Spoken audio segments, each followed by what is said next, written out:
கர்த்தர் மகிமையுள்ளதாக. இன்றைய வசனம் சங்கீதம் 118 15ஆம் வசனம். நீதிமான்களுடைய கூடாரங்களில் இரட்சிப்பின் கம்பீர சத்தம் உண்டு. கர்த்தர் வலதுகரம் பராக்கிரமம் செய்யும்.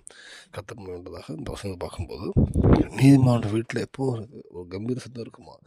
இப்போ கம்பீர சத்தத்துக்கு ஆப்போசிட்னு பார்த்தீங்கன்னா ஒரு அழுகை, ஒரு தோல்வியின் ஓலம், புலம்பல், இந்த மாதிரிலாம் எதுவுமே நீதிமான வீட்டில் இருக்காதான்.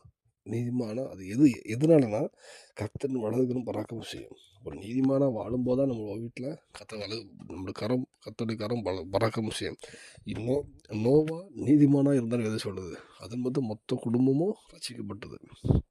இந்த வேளையில் நம்ம நீதிமானா வாழ்கிறோமா, துன்மார்க்கனா வாழுமா, நம்ம நிதானித்து பார்ப்போம்.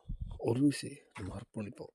கண்டிப்பாக அந்த தேவன் அந்த பூமியில் நம்ம சாட்சியாக மாட்டுவார். அதுக்கு நம்ம ஒரு விஷயம் துன்மார்க்கமான பாவம் இருக்குமானால் ஒரு விஷயம் சரி செஞ்சு அறிக்கையிட்டு நீதிமானாய் மாறுவோம்.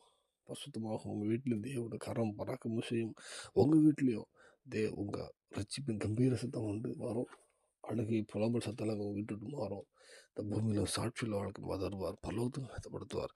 அதுக்கு நம்ம வாழ்க்கையை சீர்படுத்துவோம், அர்ப்பணிப்போம். தேவன் கிருபை செய்வார். ஆமென்.